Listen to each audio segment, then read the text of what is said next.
to the situation in the story. The answers are short answers, 1 or 2 mark questions, and they're all going to require that you explain. If you don't explain, all you do is put a definition or something from the notes, you'll get half a mark for the idea, but not the full mark for applying. I'm still fixing it, but right now the test is very short. It's out of 10. So the first 3 tests we're going to have are very short tests. The next thing we'll be doing after this unit here will be Aristotle today, Immanuel Kant, which you have to use your textbook for tomorrow.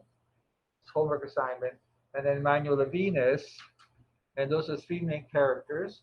And then we're going to watch our second movie, which would be a classic movie with a lot of unfortunate and inappropriate words referred to the N word, and I won't repeat the word. And I apologize ahead of time, but it's the time, and we'll make some sense of it. To Kill a Mockingbird, and it's in black and white, so you're seeing the old black and white movie.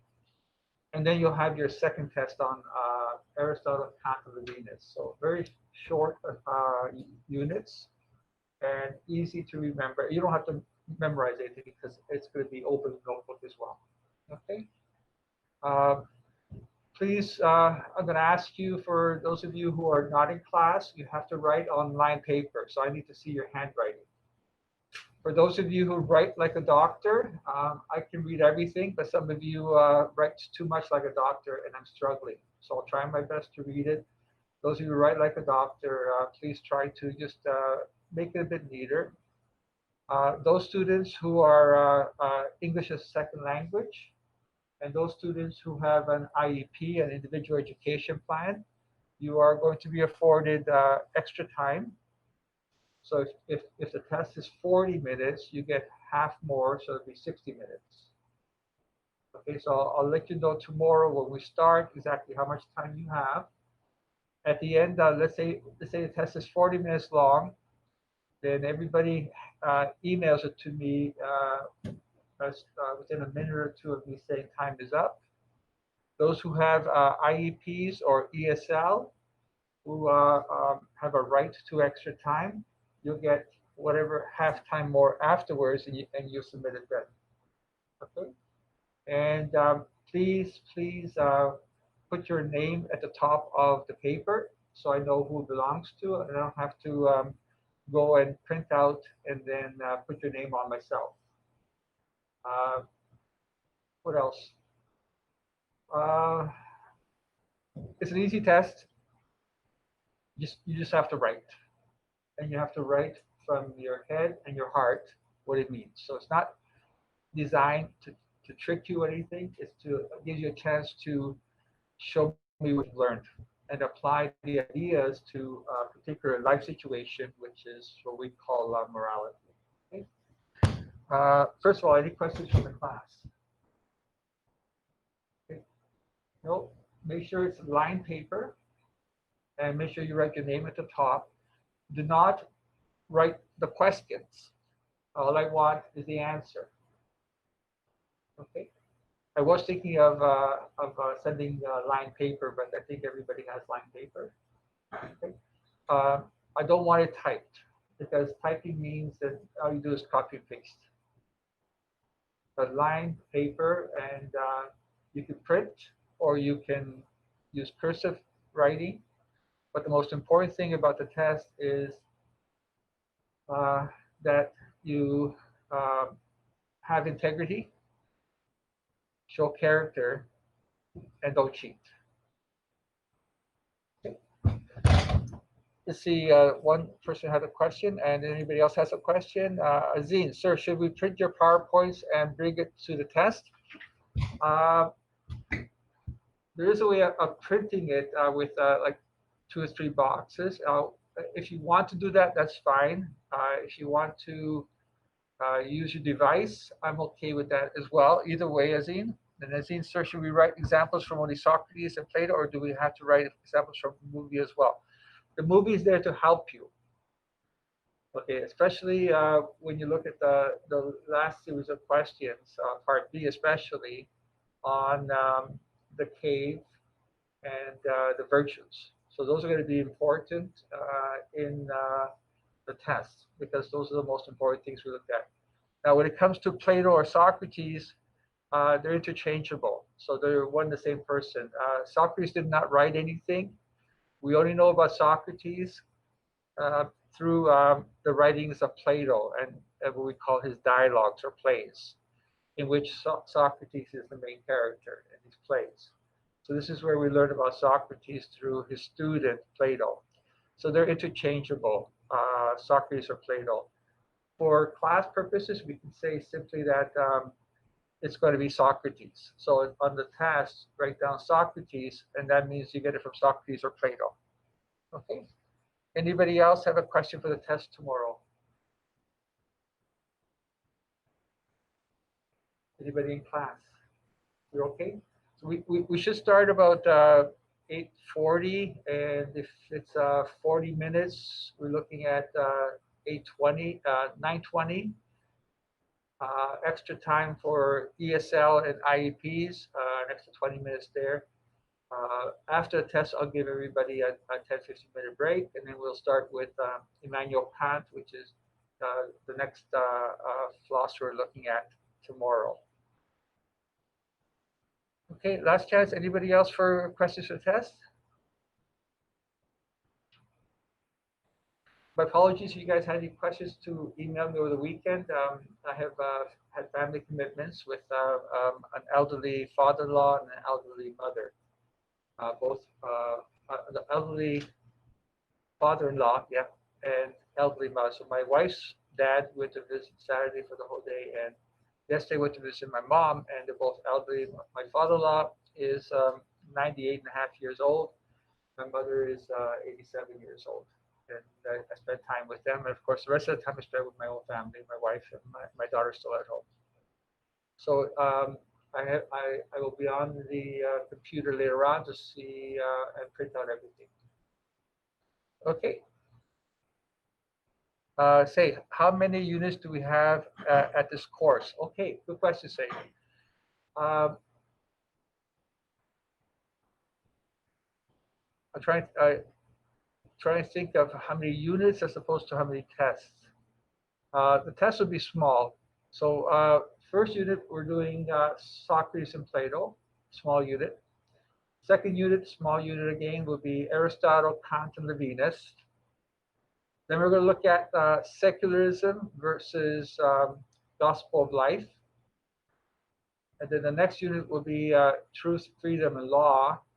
And the last unit will be principle of double effect and euthanasia. Helia, sir, when are we getting our marks for journals and the assignments? As soon as we finish this test, and we have a couple more journals, then probably by hopefully the end of the week or Monday, I'll give you an updated mark for your assignment.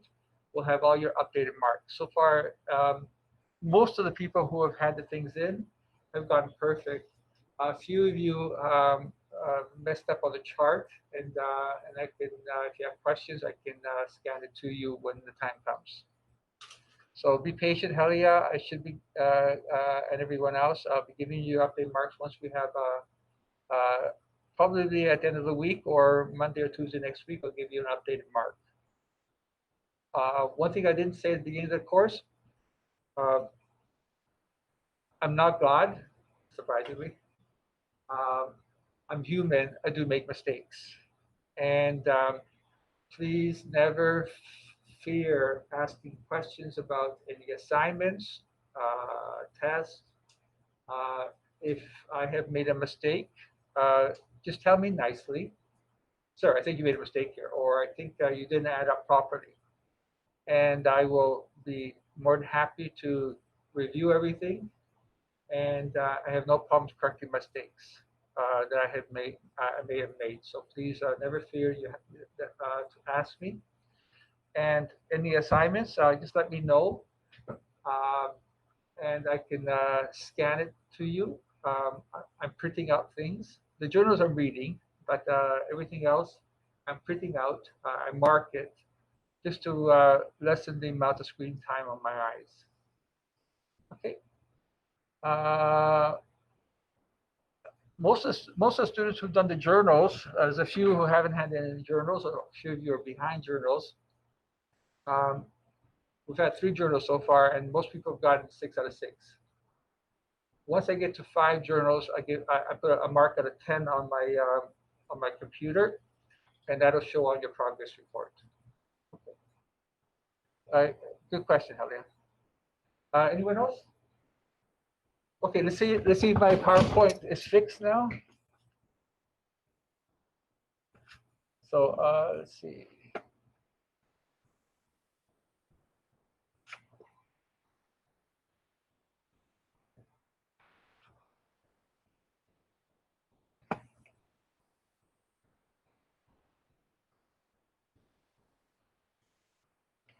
It's still scanning, right? If the bar is still there. Uh, okay, I'm gonna have to ask um, the IT person at school to see if you can come and check a look at my PowerPoint. I'll probably start my taking up of the assignment without the PowerPoint until it comes here.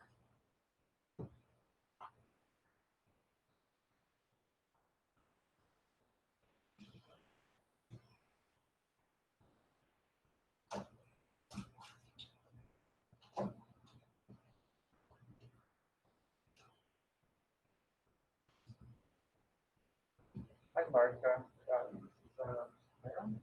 Um, the whole green thing is shown, but it's not sort of clearing. Like, did I green line? The, the error check for my, it's all the way to the end, but it's still there. It's to say that it's not complete until it disappears. Okay, so, okay, I'll give you a phone call in a while.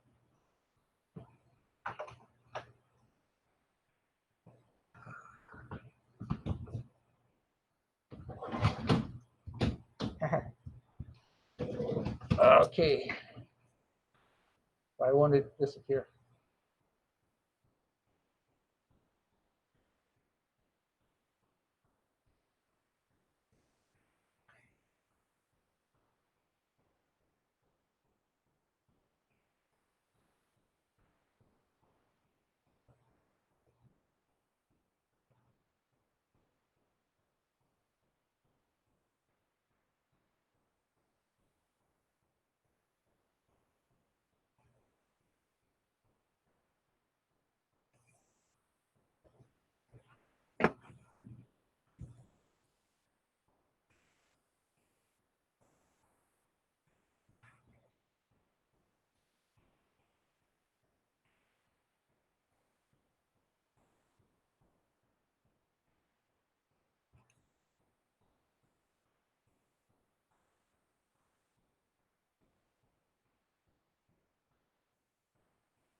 Has Marco left my class?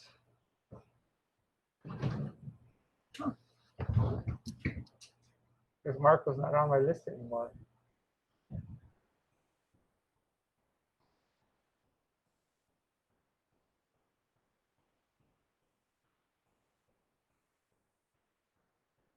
So Louisa.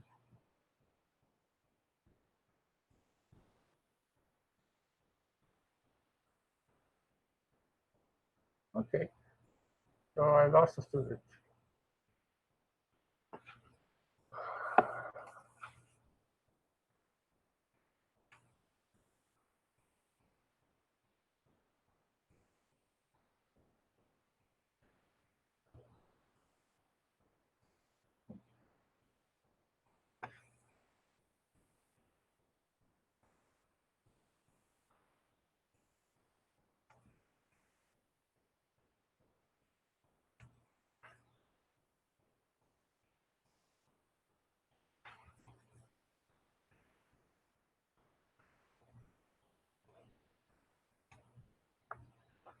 Okay, guys. So thing is, I can't even open up my USB to get the other one. Maybe computers with you? I sent you this. You have this. Give me a second. I just want to give students a handout. You get devices. Yeah, if you open up to if you open up the attachment that I sent you on Aristotle ethics, I'll go through all this and then try and go to the PowerPoint once it opens up and my USB is finished scanning. Should I restart the scan? Or does it seem to want to end? Yeah, this is an old computer.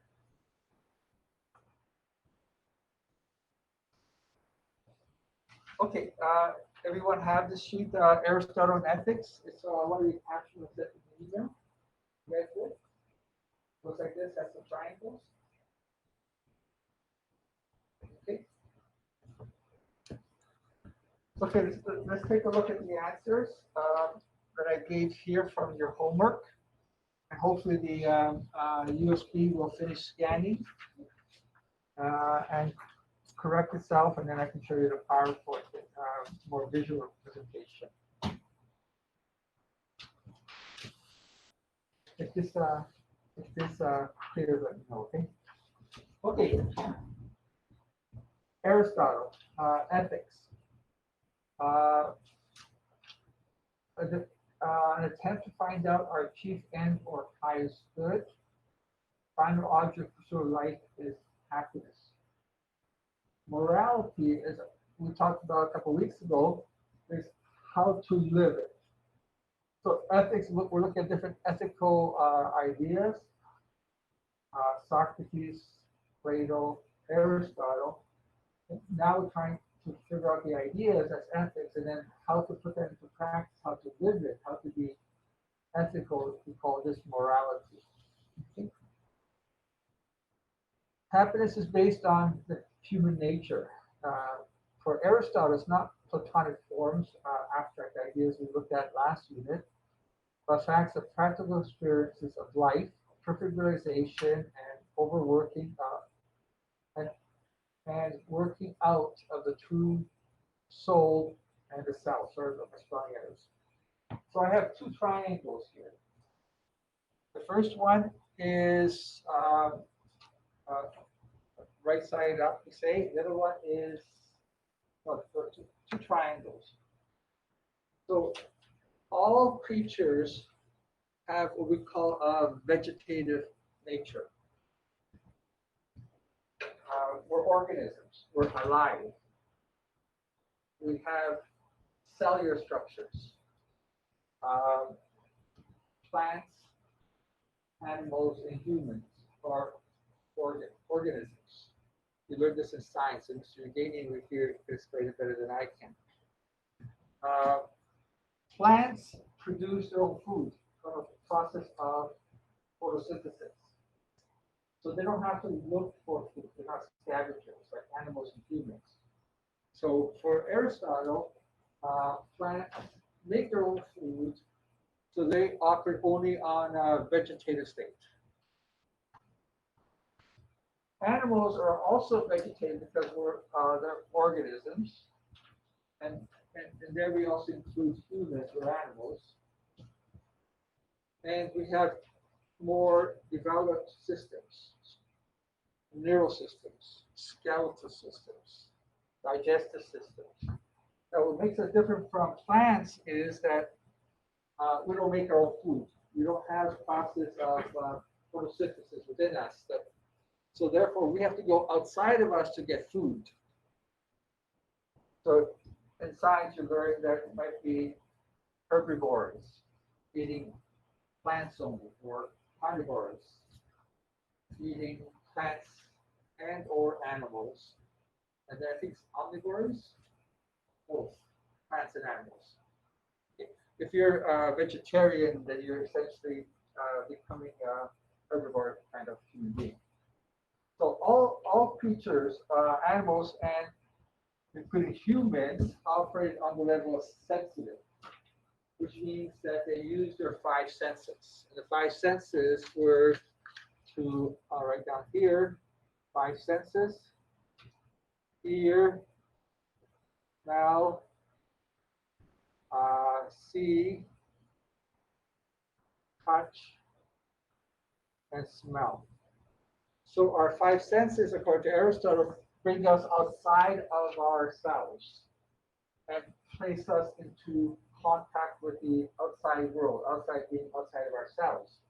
And therefore, if you see a lamb, it's not just a cute lamb, but source of food. You move towards the lamb, you catch it, you slaughter it, you cook it, you eat it. If you see an apple on a tree, then you reach out to the apple because you can see it, you touch it, you smell if it's not rotten or anything, or any worms in it, and then you cut it up, wash it first, and then you eat it. So it's sense of sight, touch, smell, and then taste. So all animals operate on a level of sensation or senses. Now, what happens with sensation, according to Aristotle, is we become creatures that desire. Now, desire here means that you see and you want. So the senses causes us to desire the object outside of us and then move towards us.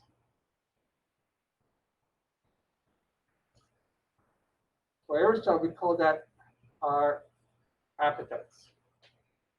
Not simply just appetites for eating, but appetites to possess, have, control, manipulate, and use what's before you.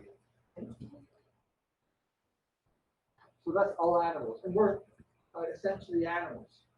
Now, the difference between animals and humans have another capacity above and beyond animals, which makes us distinct. And that is our ability to reason.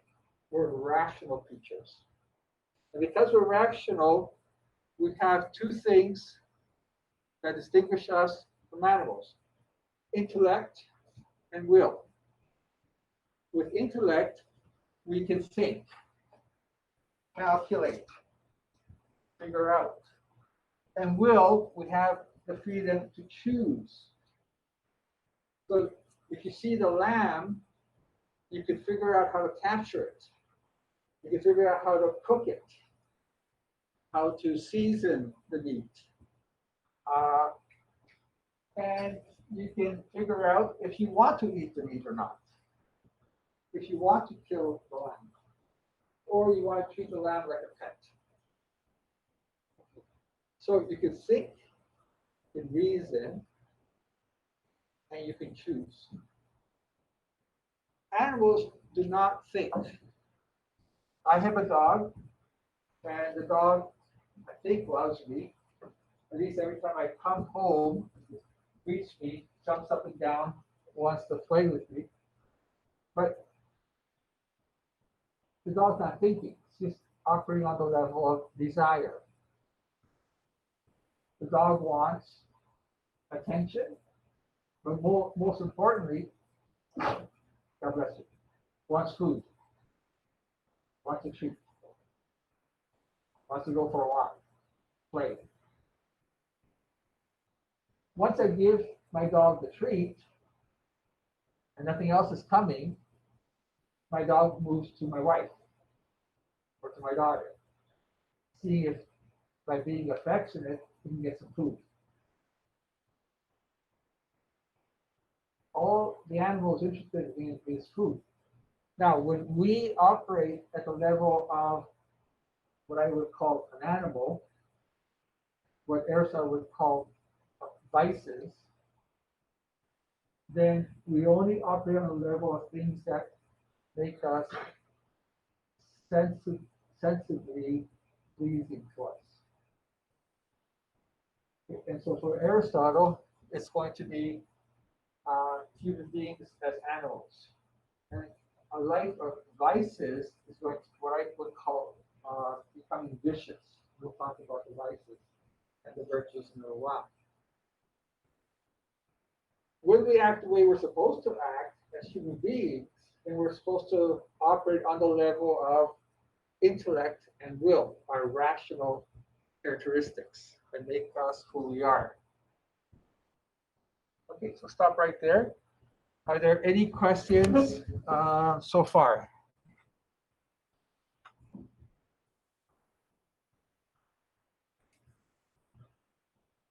Okay.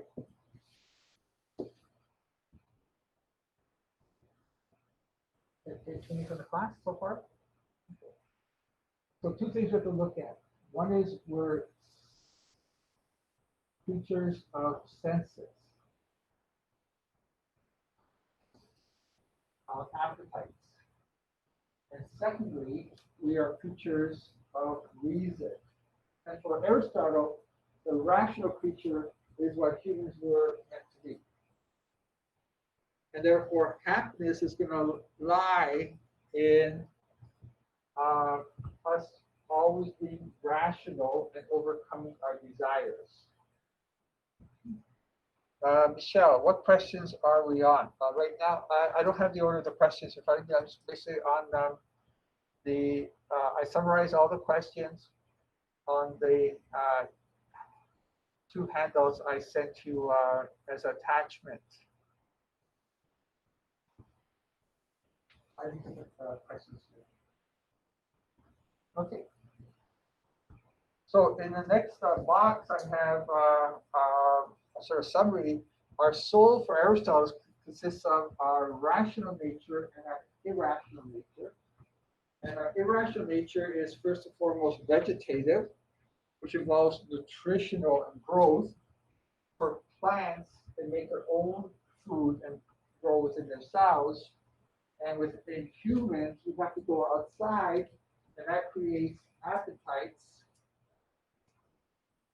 ability to move, we call this location, to be mobile, and therefore create emotions based on our responses of our senses to the stimuli outside of us. If you smell a beautiful flower, it brings joy. If you see a beautiful flower, it brings joy to you. If you're walking down the street and somebody did not poop and scoop, and you smell the poop, it brings sadness to you because you have to clean it up. It also brings anger within you because you're disturbed. And if you happen to step on the poop, it's going to be even more. So whatever happens to you creates good feelings and bad feelings, sadness, jealousy, more desire to walk, breathe, pride, etc. So those emotions, desire, joy, grief, fear, and hope. Okay. If there's a big dog that's barking, you hear it and you see it, you're afraid. So through the senses, your reaction to the senses, you either want to move towards it, something beautiful, or away from it, something bad or dangerous. And then using your mind, your calculative characteristic, you can think, you can use logic, you can discover scientific principles and laws to be able to apply. Questions? Hey, is it still going? Let's take a look. Did that go?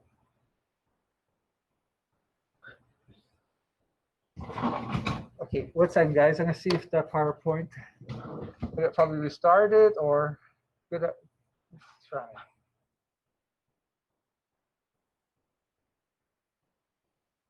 Nope, still going.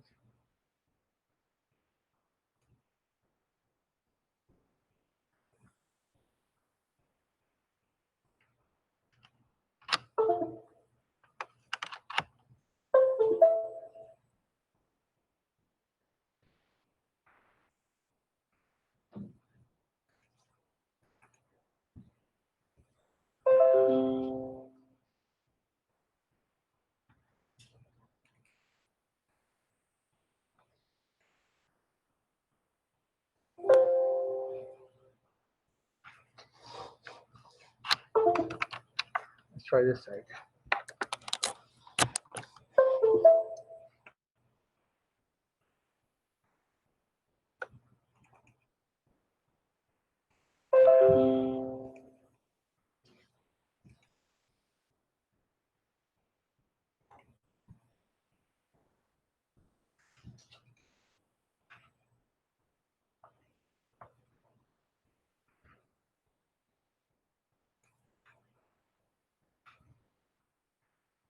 I give up on this.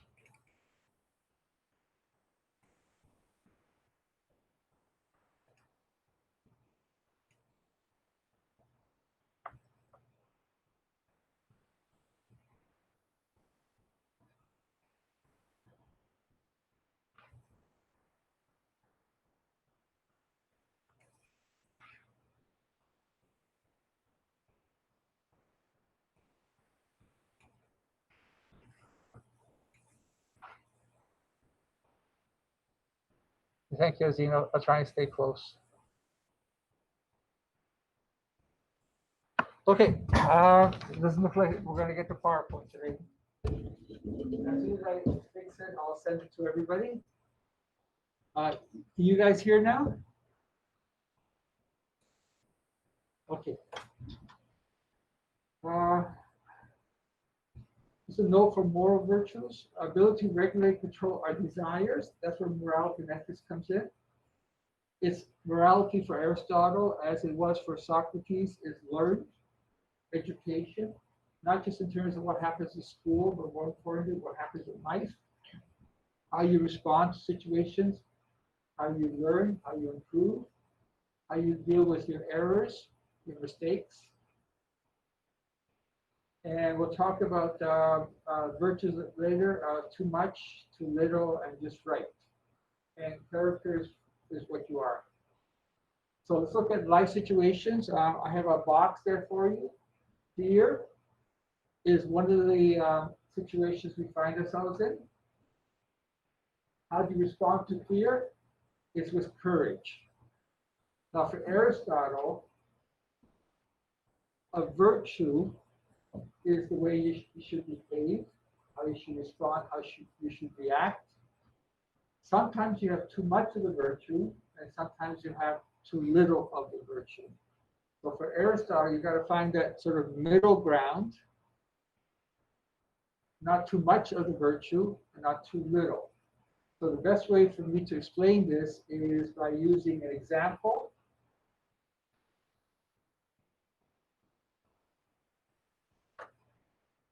So let's say in our first situation, we look at the screen. You're at the beach, and somebody is drowning. So they scream, "Help, help, help." You're awakened from your peacefulness on the beach. You raise your head and you see somebody is struggling in the water. The virtue is going to be courage. The courageous thing to do is to go and rescue the person.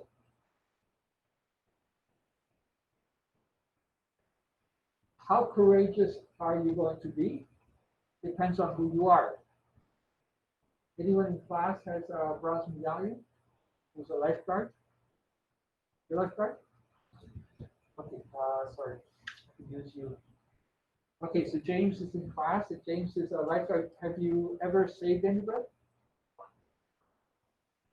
You volunteered, but you got your bronze medallion. Bronze cross, sorry, okay. So James has a bronze cross. So if he's on the beach and he was going to be a hero and show courage, he'd get up off the lawn chair and he'd jump into the water and try to save the person. I've never saved anyone though. Okay, so in theory, James is a certified lifeguard who has all the ability. The problem is he's never saved anyone. And practicing with a dummy outside the pool is one thing. When it's a life and death situation in on the beach, in the water, the ocean, the river, is something else. He may be really good and feel that he has enough knowledge that here's the time to put it in practice. And he jumps in and he saves the person. James, when you approach someone, you approach head on. Quiz.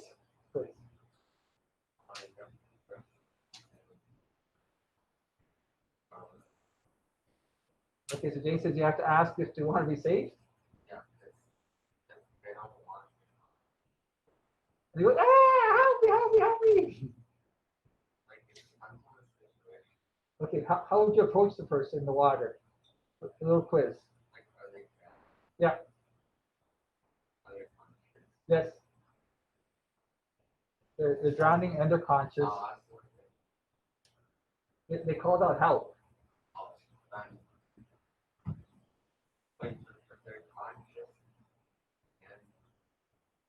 They're in the water, they're like, they're struggling.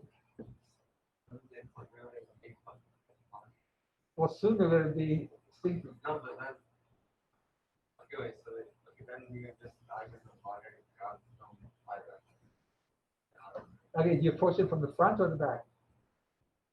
You approach them from the front or the back? No. This much I know. Yeah, but then you go behind them, right? Yeah, and then you put them on their back. Yeah. So you never approach someone drowning right face to face. You have to go around the back, right behind, and then lift them so that they will float. Yeah. So why would you go right up to them, face to face? Yeah. No, what will happen is if you go face to face, they're going to grab you, and you're both going to sink. Okay, that much I know. So that's putting it in practice. Now, it's possible that James, this first time, it's life and death situation, that he might panic and freeze. He might forget that he has to go behind. Instead, goes right in front, and then he gets grabbed, and they both go down. Because once someone latches onto you, they're not going to let go because you're a lifesaver. Okay, so you may have too much courage. First time experiencing it, and you might make mistakes. Hopefully, they won't be tragic. But this is what we call having too much courage, being bold or rash. Now, I'm a non-swimmer. I can't swim. I can swim in the deep end. I can tread water for 5 minutes, or 4.5 minutes is my record. But I have this fear of deep water. It has to do with my mom coming to Canada 7 months pregnant, taking the boat, and I have a prenatal experience that had this fear of deep water. I'm okay to shallow in. I can tread water. One time, my phys ed teacher, we used to have a swimming pool in my school, my high school, and brought me to the middle of the deep end with 4 big tubes and said, tread water. So I'm treading water, and then I noticed he was very sneaky, took the tubes away. I'm in the middle of the deep end by myself. As soon as I realized, I started panicking. And they had to save me, otherwise I would have drowned. I can tread water about 4.5 minutes next to the ledge so that I know that when I'm ready to give up, I can grab the ledge and that's it. I've never been able to overcome it. So if I were to jump into the, okay, there's no screen, sorry, Andrew, because I don't have anything going here. You have to open up the attachment on the 2 attachments I gave you on Aristotle, on ethics and friendship, because my PowerPoint presentation doesn't work. My apologies. So if I were to jump into the water, I'd be too rash, too bold, thinking I could save the person. So night wave. Hope you had a good life. That would not be fair on my part. Okay, what should I do? If I can't jump in the water, doesn't mean I have to run away. That would have too little courage. That would mean I allow my fear to overcome me and I freeze that way. So instead of jumping into the water, I could scream for help, find James on the beach, or somebody else who could swim.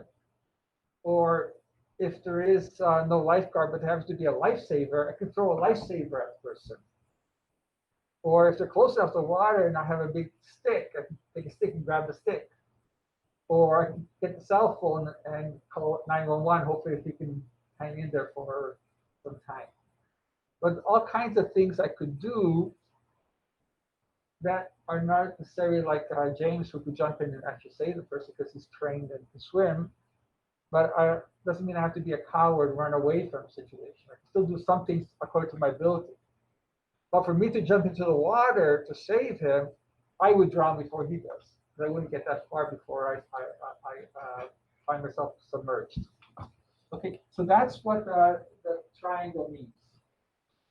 And Aristotle says that for every situation you find yourself in, there is a proper ethical response. And when you respond, there's a proper moral response to everything. So the proper response to fear is courage. I gave you a chart that had a whole bunch of virtues. You can review those virtues. Uh, it, it's in the package. In the package, it's in Aristotle. There's yours. Okay. Okay, there's a virtuous mean, which is in the middle. There's a vice of excess and a vice of deficiency. So the virtues that Aristotle talks about are courage, temperance, and we've seen those already, temperance, liberality, giving freely, beneficence, be generous, high-mindedness, self-respect, ambition or right ambition, a good temper, friendly civility, sincerity, wittiness, modesty, and just resentment. And so in that chart, you have a whole bunch of proper responses to situations that make us truly human. And you have to find the balance. I like to describe Aristotle's doctrine of the mean as the Goldilocks theory. Okay, if you know the story of Goldilocks and the Three Bears, Goldilocks enters his home looking for shelter. She sees a kitchen table with three bowls of soup. There's a Papa Bear, Mama Bear, and Baby Bear. She is hungry, so she tastes one soup, which is too cold. Another one, too hot. The third one, just right. I think she goes to sit down, and one chair, it's too hard, one's too soft, and the third one's just right. And on it goes. So this is the inspiration from Aristotle. Goldilocks, find the middle, not the extremes, not too much, not too little, but just right. Now the mean. Sorry, I don't have a webcam still. The mean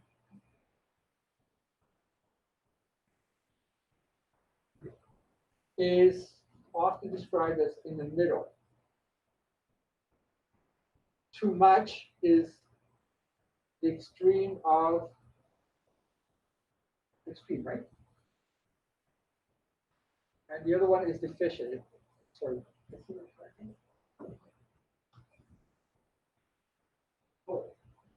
Excess and deficiency. So too much is excess, too little is deficient. Now the mean for Aristotle does not mean 50%.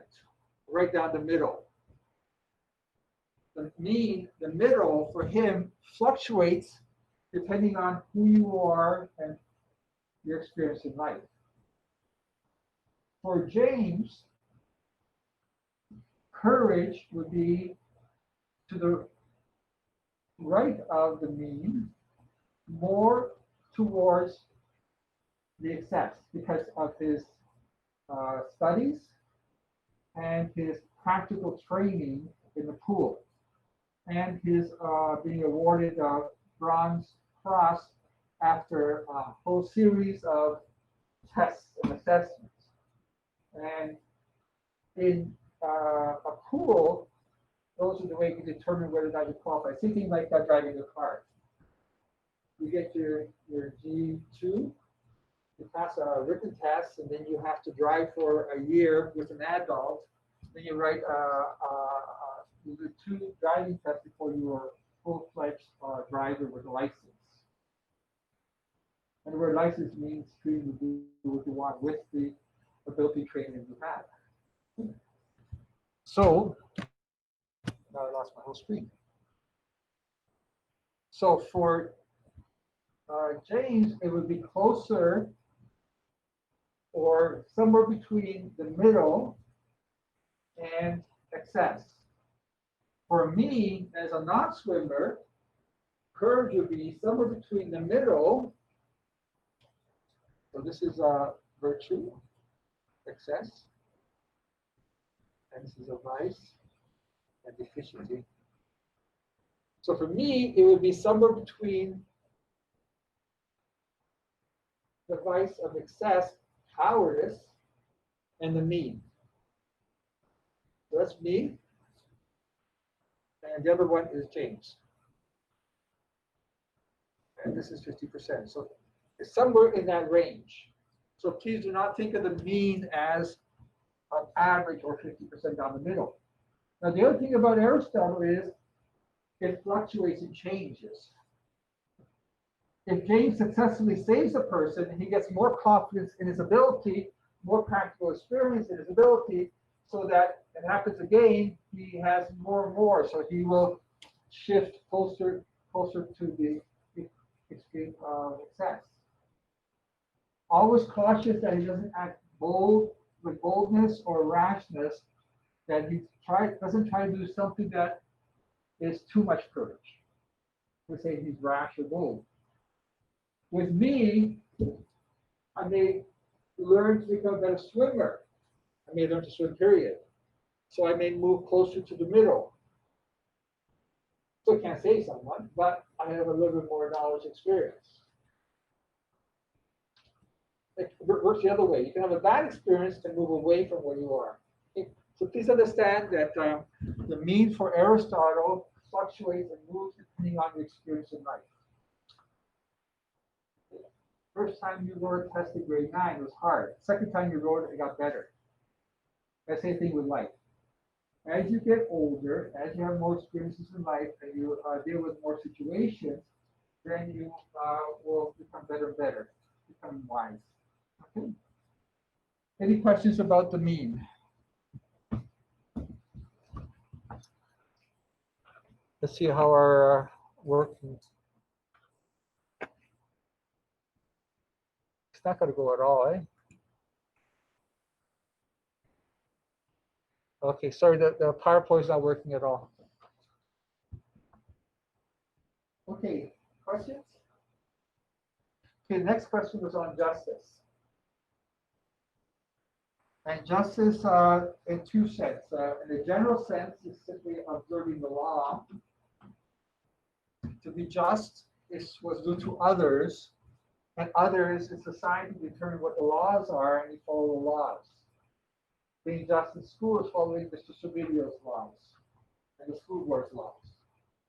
In a particular sense, there's 2 types of justice that Aristotle talks about. One is distributive justice, hand out honors and rewards according to merits of recipients. You make the honor system, you make athlete of the year, you get awards for attendance, things like that. Being recognized for volunteer work. And corrective. Corrective when you break the laws, we need correction. So by correcting misbehaviors at school or in society, you take away the advantage of the one, adding to the disadvantage of the other. So someone takes advantage of the rules or breaks the rules, they have an advantage over everybody else. Everybody else works hard studying for a test. Some people cheat. You're caught cheating. You got to take away that advantage you created for yourself by having help or assistance or Googling it. And you got to raise the disadvantage for everybody else who did not cheat but had to work hard.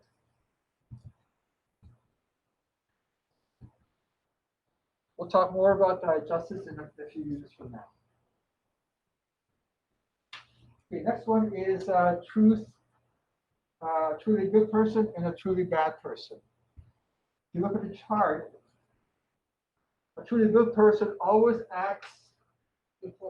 thinks before they act, uses their reasoning, their intellect and well to control their appetites and desires, control their vegetative instincts. So someone who smokes a cigarette and lies about where they've been and why they're late for class, what's happening is their lungs are craving nicotine. So lungs want that burst of nicotine in their system, calls out to you in the form of desire, I want my nicotine, and you use your mind to serve your desires, and you make a story, oh, I was sick, I had to go to the washroom. That's why I was 5 minutes late for class. Meanwhile, they're outside smoking too. When they walk in, you can smell it all on them because their clothes absorbs it.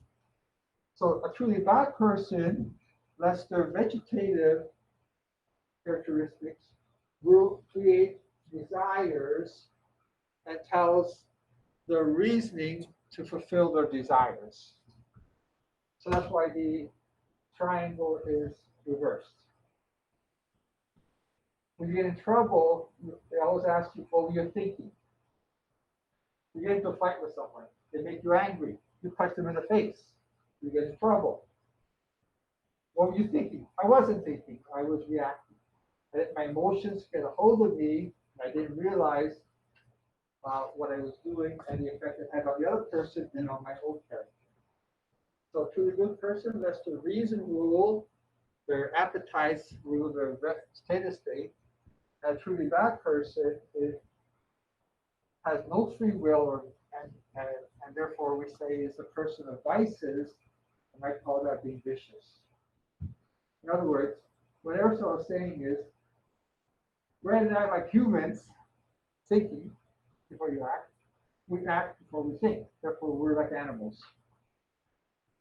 So bad people are essentially foregoing their humanity and behaving like animals. Okay, any questions from the class? Any questions from online?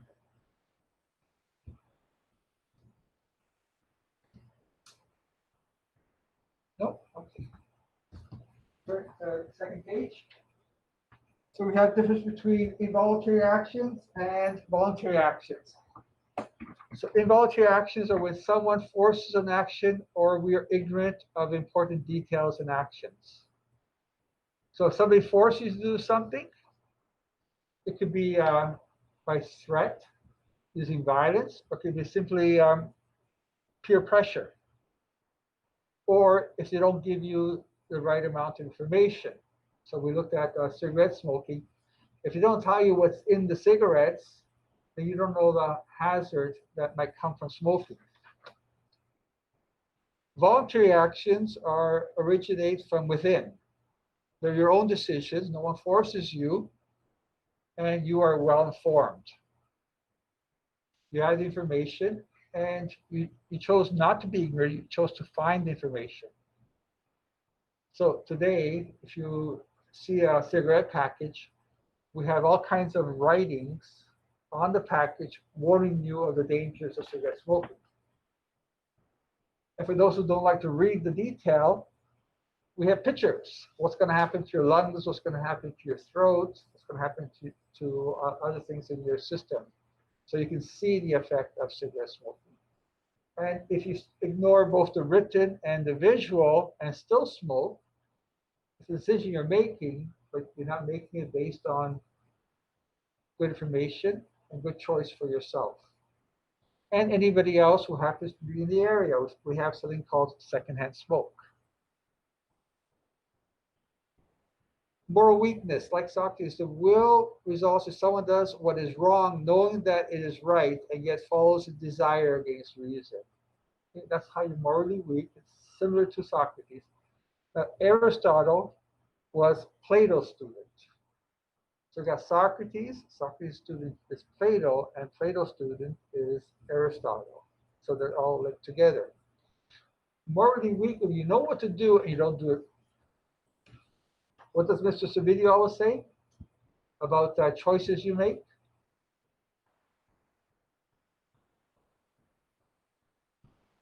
It's mantra. Anyone? Anyone on the line wants to repeat what Mr. Savidio says over and over again?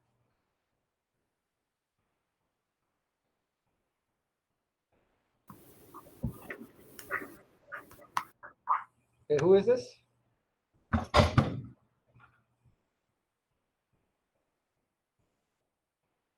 Know what? It's so easy to make bad choices, but it's very hard to make the good choices. Make the good choices. Something like that. Okay? It's easier to make the wrong than the good. Thank you, Kevin. Okay? It's so easy to take the easy way out. All your desires. Be a vicious person. Be greedy. Be proud. Be selfish. That's the easy way out. The good way, the virtuous way for Aristotle is to do the moral thing.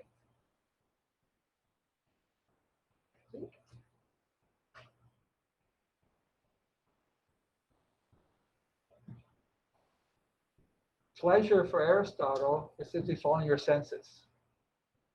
Doing what is pleasing to you based on what you see, what you hear, what you touch, what you smell, taste. Okay.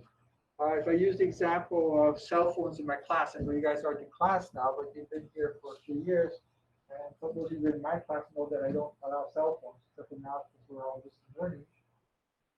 But it's so easy when teachers are looking is to look at your phone, catch up on the social media. I caught lots of students cheating with the phones during tests, right, in class.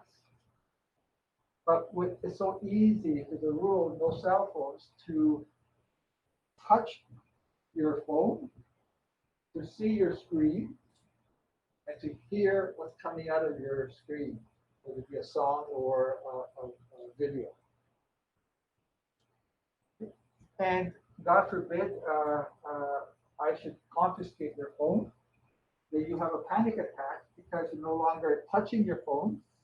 It's always in your hand, it's like glued to your hand. You're always looking at the screen, now you can't look at it. And you can't hear what's on your screen. A few years ago, I was supervising outside the cafeteria after the exam, and it was a 1.5 hour exam. And as the students came out of the exam, all of them went to the bags, got their phones,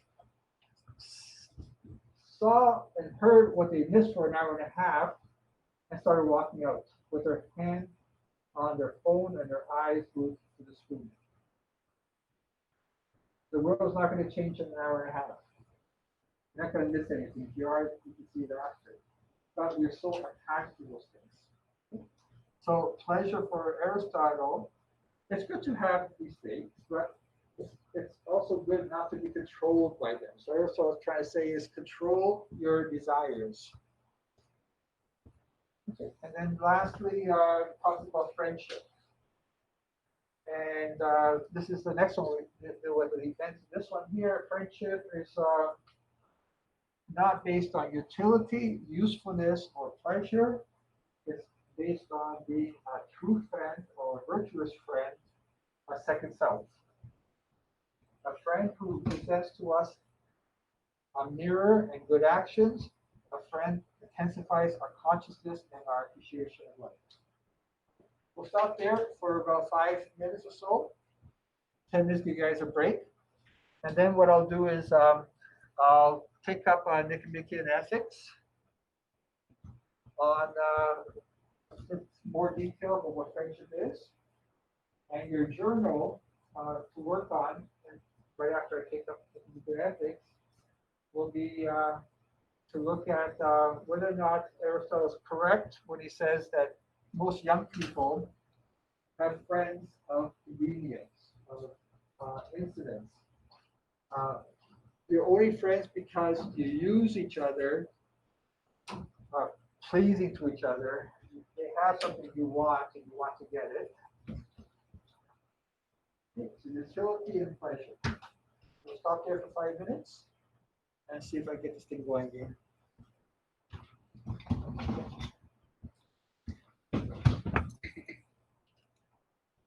Nothing here.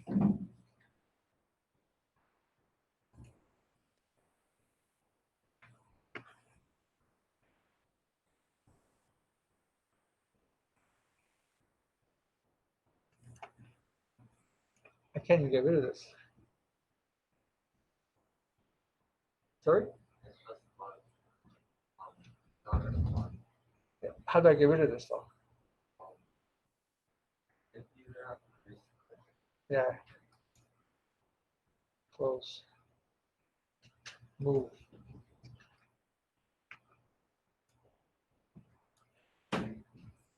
Close. Yeah. You gotta sign up?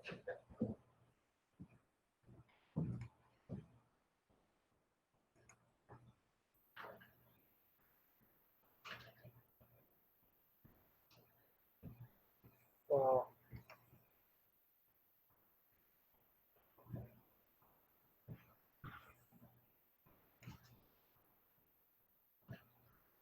There's no trash here, is there?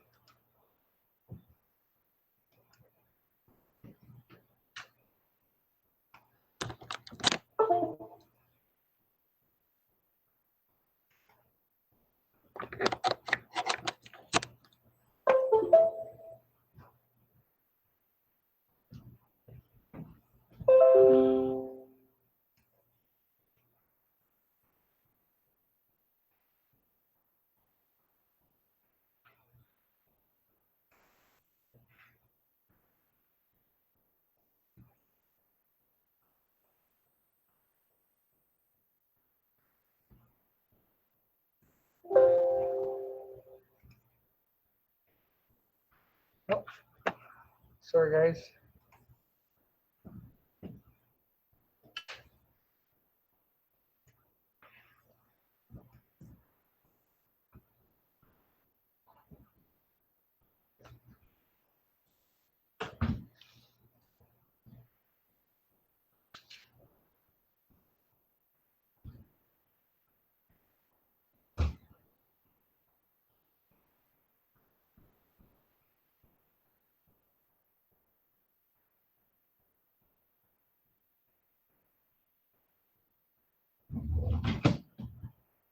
You guys will wait for a second. Sorry. I'll send the PowerPoint to the bench. We'll try on the PowerPoint. And sorry, I couldn't get that.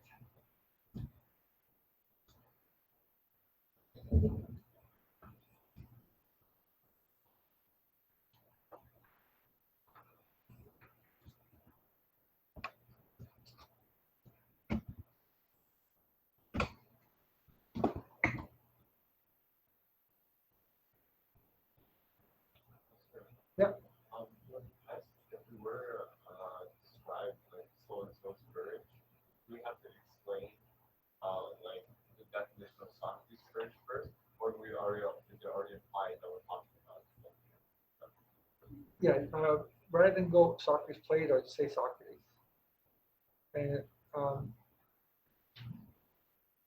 so the definition that we found in the Socrates assignment would also apply to Plato. So we find that all to Plato's work, and it becomes Plato's well. Some people says it's actually reversed. That Plato just used Socrates, but it's actually his own ideas, not Socrates. Then Socrates may have talked about it. The way I always thought of it is Socrates had the ideas, Plato reported them because they were his ideas too. The student learned from the teacher. What's important with the test is that define the term. If there's a term involved, define the term. Tell me what happens in the story and explain how that fits the term. So if I ask you a question about courage, is the person courageous? Well, Socrates says this is what courage means, this is what happened in the story, and therefore he's courageous or he's not courageous. It's a really easy test. You'll like the test. My grade 12 tests are different.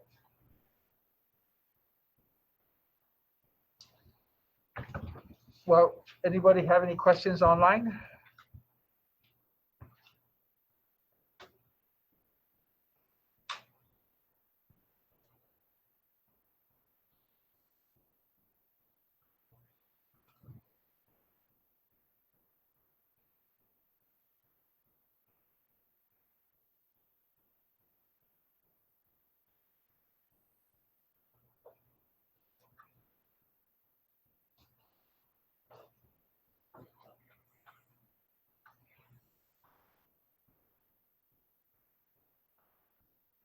Okay, let's quickly take up the sheet on Nicomachean ethics. So the last sheet on the question I sent you is Nicomachean ethics, and I won't go through all the points there.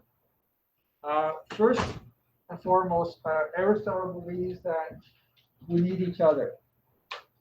Famous definition for Aristotle is that humans are by nature social animals. Okay, we live in a society, and it's within members of society that we teach each other about life and we learn from each other. So you need other people to put things to practice so you can learn from it. You need your parents, you need your friends, you need your co-workers, you need your strangers, your encounters with people. That's where you learn about stuff. And therefore, to be by yourself, to be a solitary person is not civil for Aristotle. It's not human. No person is an island, is the best way to describe Aristotle's idea. In fact, that's where it's inspired from. So we are social animals, and therefore we need friends. Some friends you can't choose, like members of your family. You're born into them. Who you get stuck with in the classroom. But you can choose who are going to be your good friends, and those who are going to be friends of association. Sometimes you have friends who are like you, and sometimes you have friends who are different. Sometimes likeness attracts, and sometimes opposites and differences attracts. Okay, let's go quickly through the different kinds of friendship. The first kind of friendship is utility. A utility means that we have friends because we use them. You do not love the other person for themselves, but in virtue of some good which they can get from the other. Therefore, love for good of themselves, the other is useful. So when I first started teaching, I taught 15 years, grade 7 and 8. Curriculum. In my first recess, I discovered a lot about the students I had and students from the school. And this one kid who was very lonely, nobody wanted to be his friend. And everybody shunned him. Nobody let him join into any games.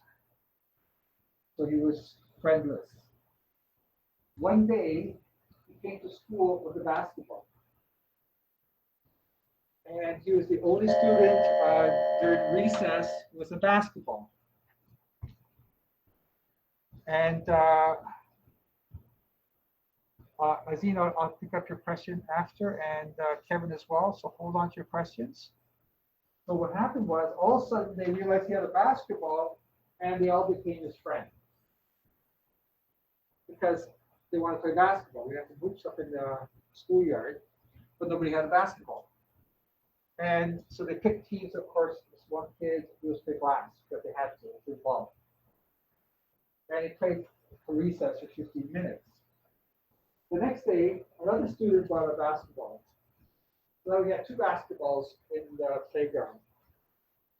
That first kid was no longer part of playing basketball because he was of no use to them anymore because they had their own basketball.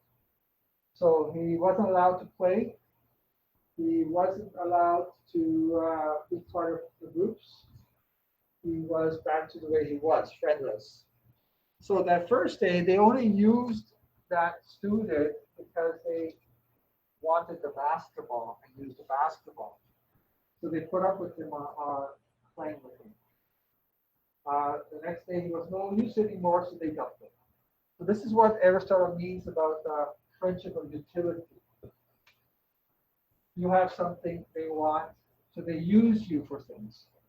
The second one is pleasure, and it's interrelated with utility. You do not love the other because of who they are, their character, but because they are pleasant or give you pleasure. Therefore, love for what brings pleasure to themselves, other is pleasant. So you don't care about the person as a person, you just want what you get from them. Okay. The pleasure of playing basketball, or the pleasure in sexuality of the person's body. You want their body, you say the nice things, I love you, you have sex, and then you dump it because you got what you want. Pleasure, satisfaction. Okay? Or sometimes you have people around because you like to make fun of them. You get pleasure in joking around, making fun of people, calling them names. Or because they have money and you have a good time and they pay for everything. Or because they might have a cute sister or handsome brother and you want to meet them and you go through them. My wife always complains that a lot of the guy friends only were interested in being friends with her because of her sisters. So they use her to get to the sister. Say, I'm friends with her, and then I can meet the sister. Never interested in her as a person. Okay? So that's pleasure. Incidental means using utility or pleasure. Other person is a means to an end, a useful end or pleasure. So you use a person not for, you don't become friends because you want to be friends with them because they're good people or anything, because you want something from them, usefulness or pleasure. Other person is not an end in itself. Person is easily dissolved when the other is no longer useful or pleasant. Friendships are not permanent, they're always changing. When the motive or intention is done away, the friendship is dissolved. So Aristotle says young people you tend to operate on the level of utility and pleasure and incidental. Aim at friendship of utility or pleasure, live under guidance of emotion, what is desirable, pursue what is useful or pleasant to themselves, what I want to get out of it, not what's good for the person I want to be friends with. And therefore, people tend to fall in and out of love very quickly, fall in and out of friendship very quickly. So this is what Aristotle thinks is happening to young people. So your journal today is, do you agree with that or disagree with that idea? Are young people always chasing around the wrong kind of friendships, trying to get to the wrong kind of end result of the relationship, or not? Now, contrary to friendship of utility and friendship of pleasure, Aristotle says that what you should be is real friends, perfect friendship. People who are good treat people in a good manner because you care about the goodness. We use the word benevolence. Benevolence is composed of two words, bene, which means the good, and volens, which means to want or will. So a true friend wills the good of the other, not yourself. So their goodwill and wishing well to the other, be kind, caring, compassionate, generous, giving, and beneficent. Good without qualification, not because you have something or you can give pleasure, but because you are who you are. Good because they care about you as a person. Not utility, not pleasant, it's not temporary. For Aristotle, a true friend sees the mirror in the other person, sees themselves in the other person, another self. And the kind of love that you share between each other is selfless, which means you care about the other before you care about yourself. So Aristotle says, don't be a person of a friend of pleasure or utility, be a true friend or a perfect friend. So that's your journal. Okay. Now, take a few questions here, and then we'll move on. What's the proper definition of courage according to Socrates? For Kevin, it's look at Socrates' philosophical life. The last part on virtues has to be with overcoming fear of doing the right thing. When I taught elementary school, kids start smoking when they're about grade 7. Kids start drinking, surprisingly, the surveys I did for 15 years, grade 5. So people by grade 5, some people are drinking, and by grade 7, some people are smoking. What happens? People come up to you in the washroom or behind the school. Hey, you want to try a cigarette? Courage is to resist the desire to smoke.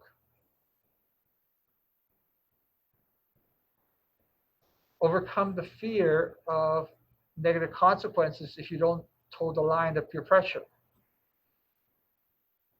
It's overcoming the fear of being a vicious person, of acting according to the vices, and instead doing the good thing. Mr. Servidio's idea is it's so hard to do the good thing because it's so easy to do the bad thing. It takes courage to not take the easy route, instead take the hard route and achieve happiness that will be more long-lasting and permanent. Okay, Aziz, should we also say examples of Socrates' texts that we were lost you? Aziz? Should we also say examples from Socrates' texts that we have read? Yeah, most of the definitions on virtues would be from Socrates' text, the last section. Michelle, can I be on the fence for this, or should I choose a side? For Michelle, for everyone, that's a good question. For your journal, you can say, yes, I agree with Aristotle that young people live friendships of utility and pleasure, or I disagree with Socrates, or I can say, I agree and disagree. That there are a lot of people who have friends of utility and pleasure, but there's also a lot of people who have perfect friendships. So you can choose how you want to do. So it's a challenge to you. Is Socrates right? Is he wrong? Or is he both right and wrong? So good question, Michelle. Nathan, what is the proper definition of justice according to Socrates? Again, look at the same chart. Justice has to do what is due to others, D-U-E. That means what is due to them by virtue of respect, decency, equality. Check your PowerPoint as well as your definition. Michelle, what should I title the journal? Aristotle on friendship. Okay, Aristotle, you don't have to say Nicomachean, you can say Aristotle on friendship. Okay, anyone in the class have a question? No, that's good. Anybody else online have a question? So if you work on your journal now, you can get it done in about 15, 20 minutes. And then once you finish that, I'm going to ask you to do your assignment on Kant. And this is from the textbook. Sure. Yeah. You want to send No, can't is homework. Okay. Never send homework. This is your journal. So the only thing you have to hand in to today, hopefully before the end of class, for the next 15, 20 minutes, is your journal on friendship. The can't is for homework, and we take it up tomorrow, and hopefully my PowerPoint will work tomorrow, and I'll give you that, and I'll also send you my Aristotle, and tomorrow I can take up the Aristotle if once I get the PowerPoint. Yes.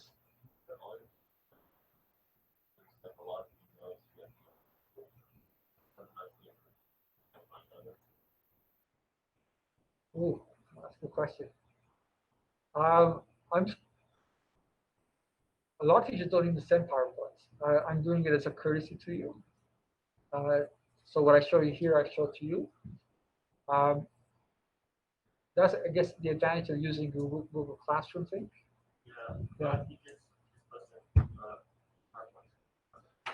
Yeah, I still haven't figured that out yet. I still need more training. Yeah, I know. I haven't done that yet.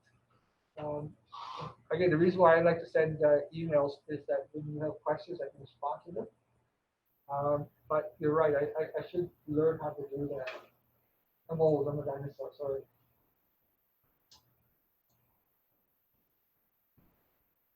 And I love computer science. I didn't take it after grade 12. I took it for 2 years. And we've had, first year we had to uh, fill in bubbles on cards. Yeah, it's called PLC. Oh, it's just sleeping. And then they brought in a new computer in my classroom. It was about this big,